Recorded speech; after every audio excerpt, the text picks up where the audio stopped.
आप सभी का स्वागत है। आज हम देखेंगे वनों की कटाई, खनन और बांध निर्माण जब होता है तो उस पर उसके बाद फिर पर्यावरण पर, वन पर, जैव विविधता पर और आदिवासी आबादी पर क्या-क्या प्रभाव पड़ता है। अब ये वनों की कटाई से मतलब समझते हैं वनों की कटाई से तात्पर्य वनों की सफाई, निष्कासन या विनाश से है, जो मुख्य रूप से कटाई, कृषि और शहरीकरण जैसे मानवीय गतिविधियों के कारण होता है। भाई वन को काटेंगे तब हमको अच्छे अच्छे पलंग मिलेंगे, अच्छे अच्छे सड़कें बनती, इमारत बनती है, सोफ़ा सेट वगैरह बनता है। तो भाई ये सब कहाँ से मिलता है? वन से ही मिलता है। तो उसका क्या होता है? सफाई होता है, उसका निष्कासन होता है, उसका विनाश होता है, या उसके कारण फिर कृषि कार्य करते हैं, उसके कारण भी क्या होता है? वन को नुकसान होता है। शहरीकरण होता है, घर वगैरह बनता है, बिल्डिंग वगैरह बनता है, उसके कारण भी वन को नुकसान होता है। इससे निवास स्थान की हानि, मिट्टी का क्षरण, जल चक्र में व्यवधान और जैव विविधता की हानि सहित कई पर्यावरणीय समस्याएं पैदा होती हैं। वनों की कटाई से निपटने के प्रयासों में पुनर्नवीनीकरण, टिकाऊ वानिकी प्रथाएं और संरक्षण पहल शामिल है। तो ये सब इसमें क्या होते हैं? शामिल होते हैं। आगे आता है खनन।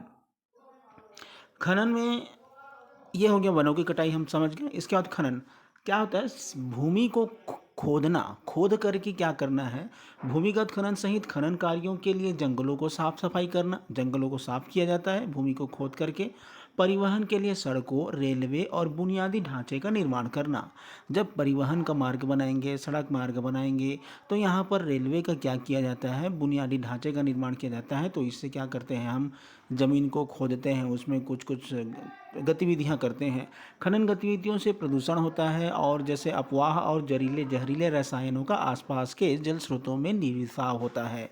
कहीं जैसे कोयले का खनन हो रहा है, अंदर में मिलता है, तो बार बार हम खोदते खोदते चले जाते हैं, तो अंदर में जो गैस होता है वो निकलता है, और बाजू के जो रसायन होते हैं, वो रसायन जो है आसपास के जल स्रोतों में मिल जाते हैं, जिसके कारण भी क्या होता है? पर्यावरण को नुकसान होता है। अब बांध निर्माण करते हैं तो क्या होता है? बड़े वन क्षेत्रों का जलाशयों के नीचे डूब जाना। जब बांध बनेगा तो पूरा का पूरा पानी क्या होता है? बहुत सारे वन क्षेत्र को ले लेता है, डुबान क्षेत्र में ले लेता है। प्राकृतिक जल प्रवाह में व्यवधान करने, जिससे पारिस्थितिक तंत्र में परिवर्तन होता है। प्राकृतिक जल प्रवाह में क्या होता है? व्यवधान होता है, जिससे प्राकृतिक रूप से जो जल प्रबंधन जो बना हुआ है उसमें एक रुकावट आता है। जब बांध का हम निर्माण करते हैं, इससे पारिस्थितिक तंत्र में परिवर्तन होता है। निर्माण संबंधी गतिविधियां आवास विनाश और विखंडन का कारण बनती है। यही क्या बनता है?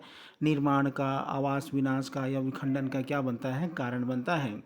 आगे चौथा है, ये तीन हो गया, तीन को हमने समझा। पहले वन को कटाई को समझा, फिर खनन को समझा, फिर बांध निर्माण को समझा। अब इस पर क्या क्या प्रभाव पड़ता है? तो किसको किसको प्रभाव पड़ता है? वन का प्रभाव। वन निवास स्थान के विनाश और विखंडन के कारण जैव विविधता की हानि होती है, और मृदा अपरदन और क्षरण, कृषि उत्पादकता पर प्रभाव इससे पड़ता है। जल विज्ञान चक्र में परिवर्तन होता है, जल चक्र में परिवर्तन होता है। पानी की उपलब्धता और गुणवत्ता को इससे प्रभावित होती है। जंगल की सफाई और मिट्टी की गड़बड़ी से कार्बन उत्सर्जन के कारण ग्रीन हाउस गैस क्या होता है? उत्पन्न होता है, और ये उत्सर्जन होता है, जिससे ये सब क्या हो रहा है? पर्यावरण पर प्रभाव पड़ रहा है, हमारे आसपास के वातावरण पर। अब हम वन की जैसे बात करते हैं, वन आवरण कम हो जाता है इससे। भाई ये सब होगा काम तो क्या होगा? वन आवरण कम होगा, जिससे कार्बन पृथक्करण, मिट्टी मिट्टी स्थितिकीकरण और जल प्रवाह के नियमन जैसी परिस्थिति की तंत्र सेवाओं का क्या होता है? नुकसान होता है। कार्बन, मिट्टी को नुकसान होगा, जल को नुकसान होगा। जंगल की आग और आक्रामक प्रजातियों के अतिक्रमण के प्रति संवेदनशीलता में वृद्धि होती है। बस जंगल में आग वगैरह, गर्मी के कारण ऑटोमेटिक आग लग जाता है। मतलब किस प्रकार? घर्षण वगैरह से। खासकर जो बांस के पेड़ होते हैं, बांस का पेड़ का जब फुनगी के ऊपर का जब हवा में हिलता है तो उससे चिंगारी उत्पन्न होता है, और उसी से अधिकतर क्या होता है? आग लगता है। इससे क्या होता है? आग लगता है और प्रजातियों का अतिक्रमण होता है। वन्य जीवों के गलियारों में व्यवधान होता है, जो भिन्न भिन्न प्रकार के जीव जंतु निवास करते हैं, जो एक दूसरे पर आश्रित होते हैं, उन पर कुछ क्या होता है? प्रभाव पड़ता है। प्रवासी पैटर्न और जनसंख्या गतिशीलता को ये प्रभावित करता है। जो प्रवासी पक्षी बाहर से आते हैं वो भी इसके कारण से प्रभावित होते हैं, और जनसंख्या पर भी क्या होता है? प्रभाव पड़ता है। आगे आता है जैव विविधता। निवास स्थान के विनाश के कारण वनस्पतियों और जीव जंतुओं की प्रजातियों का सीधा नुकसान होता है। सीधा नुकसान किसका होता है? वनस्पतियों और जीव जंतुओं जो एक दूसरे के प्रति निर्भर होती हैं उसको नुकसान होता है। यही जैव विविधता है।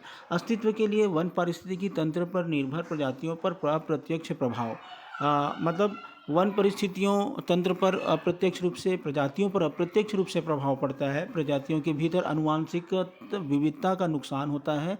जो आनुवांशिक रूप से, जेनेटिक रूप से जो उनको मिलते आ रहा था उसको नुकसान होता है, उसमें ह्रास होता है। पर्यावरणीय परिवर्तनों के प्रति लचीलापन कम हो जाता है।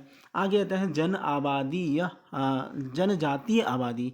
अब उसके बाद ये सब जो प्रभाव होता है, खनन का काम होता है, वन की कटाई होती है, और आपका इस प्रकार से कामों से क्या होता है, जो जनजातीय आबादी है, जहाँ पे जो जनजातियों का निवास स्थान बोला जाता है, जो आदिवासी जिनको अभी हम वर्तमान में जानते हैं, ये जो है स्वदेशी समुदायों और उनका पैतृक भूमि से विस्थापन होता है। जब खनन के लिए कोई जंगल को लेते हैं तो उससे क्या होता है, जो आदिवासी समाज जो है वहाँ से उसको विस्थापित किया जाता है। पैतृक भूमि से वो अलग हो जाते हैं, विस्थापित उसको करना होना पड़ता है। मतलब गवर्नमेंट, कोई भी गवर्नमेंट हो, वो कर मजबूर है, भाई हमको बिजली चलाना है तो बिजली कहाँ से मिलेगा, कोयला से मिलेगा, कोयला कहाँ है, जंगल में है, तो वहाँ से हम निकालेंगे तो कहीं ना कहीं उसको नुकसान पहुँचता है। वन पारिस्थितिकी प्रणालियों से जुड़ी पारंपरिक आजीविका और सांस्कृतिक प्रथाओं का नुकसान होता है। वन परिस्थितियों के साथ जो आदिवासियों का, जनजातीय आबादियों का जो प्रथा जो जुड़ा हुआ होता है उसको क्या होता है, नुकसान होता है। गरीबी, सामाजिक हाशिए पर जाने और स्वास्थ्य संबंधी मुद्दों के प्रति संवेदनशीलता में वृद्धि होती है। गरीबी, सामाजिक हाशिया, एक प्रकार से सामाजिक वो मतलब नेगलेक्ट हो जाते हैं, उनको कोई ध्यान नहीं देते हैं, और स्वास्थ्य पर भी उनके प्रति कोई ध्यान नहीं दिया जाता है। तो इसके कारण से क्या होता है, जनजातीय आबादी को भी क्या होता है, नुकसान उठाना पड़ता है। आगे है इसका समाधान कैसे किया जाए। तो आज हमने ये जो आपका वीडियो दिखाई दे रहा है, इसमें हम देख रहे हैं कि वनों की जब कटाई होती है, वनों के जब खनन होता है, बांध का जब निर्माण होता है, उससे पर्यावरण पर क्या प्रभाव पड़ता है, वन पर क्या प्रभाव पड़ता है, जैव विविधता पर क्या प्रभाव पड़ता है, और जनजातीय आबादी पर क्या प्रभाव पड़ता है। अब ये जो आबादी पर प्रभाव ये सब पड़ रहा है, तो इसका समाधान भी तो चाहिए, समाधान भी तो करना जरूरी है। अब समाधान जरूरी है तो सबसे पहला है सतत अभ्यास। सतत अभ्यास मतलब ऐसा हमको अभ्यास बनाना है कि जिससे हम पर्यावरण को कम से कम नुकसान करते हुए हम कार्य करें। न्यूनतम पर्यावरणीय प्रभाव के साथ जिम्मेदार खनन प्रथाओं को लागू करना, मतलब पर्यावरण का प्रभाव, पर्यावरण को नुकसान कम पहुंचाएं और इतना हम खनन करें जितना हमको ज़रूरत है। बड़े बांध परियोजनाओं की तुलना में नवीकरणीय ऊर्जा स्रोतों को प्राथमिकता देना चाहिए।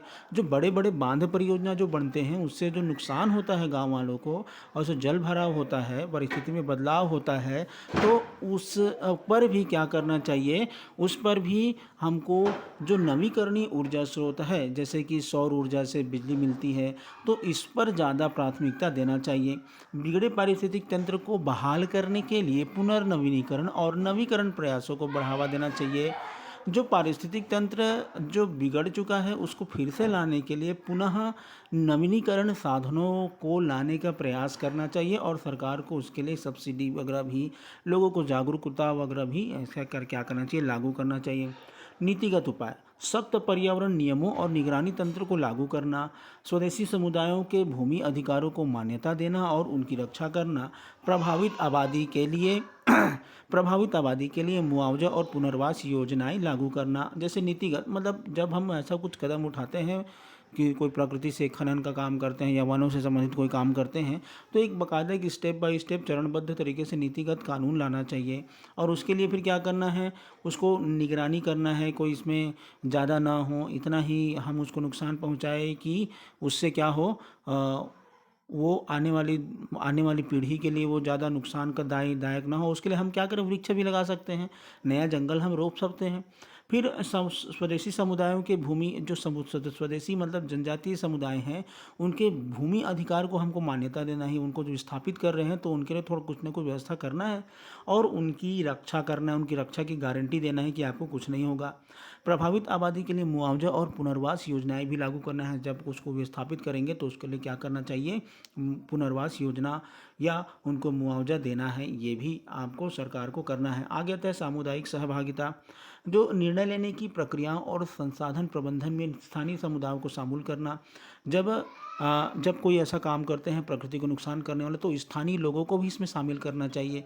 और वैकल्पिक आजीविका समर्थकों वैकल्पिक आजीविका विकल्पों का समर्थन करना जो वन संरक्षण के अनुकूल हो, मतलब वन संरक्षण के अनुकूल जो विकल्प होगा उसी को क्या करना चाहिए, समर्थन करना चाहिए। प्रौद्योगिकी और नवाचार, मतलब जो ऐसे संसाधन टिकाऊ संसाधन निष्कर्षण और ऊर्जा उत्पादन के लिए प्रौद्योगिकी में निवास, मतलब ऐसे ऐसे प्रौद्योगिकी या नवाचार हमको करना है जिससे वनों की कटाई का प्रभाव कम हो, वनों की कटाई कम हो, और GIS उपकरण का प्रयोग हो, रिमोट सेंसिंग का उपकरण का प्रयोग हो, मतलब पर्यावरण को नुकसान कम से कम पहुंचाने के लिए टेक्नोलॉजी का प्रयोग करना है, जिससे हम क्या करें, एक प्रकार का पुनर्नवीनीकरण ऊर्जा का भी उपयोग करें और पर्यावरण को कम नुकसान पहुंचाएं। तो निष्कर्ष से देखते हैं कि खनन और बांध निर्माण के कारण होने वाली वनों की कटाई को संबोधित करने के लिए एक समग्र दृष्टिकोण की आवश्यकता है जो पर्यावरण संरक्षण और सामाजिक समानता के साथ आर्थिक विकास को संतुलित करे। भाई पर्यावरण को नुकसान कर रहे हो तो उसके साथ उसको भरपाई भी करना है, ये याद रखना है, और संतुलन बना करके हमको क्या करना है, काम करना है। तो ये आज के वीडियो था। इस वीडियो ने हमने आपको समझाने का प्रयास किया कि वनों की कटाई होती है जब खनन होता है, बांध निर्माण होता है, तो उसके कारण पर्यावरण पर, वन पर, जैव विविधता पर, आदिवासी आदि पर क्या, आबादी पर क्या प्रभाव पड़ता है और उसका समाधान क्या क्या है। वीडियो देखने के लिए धन्यवाद।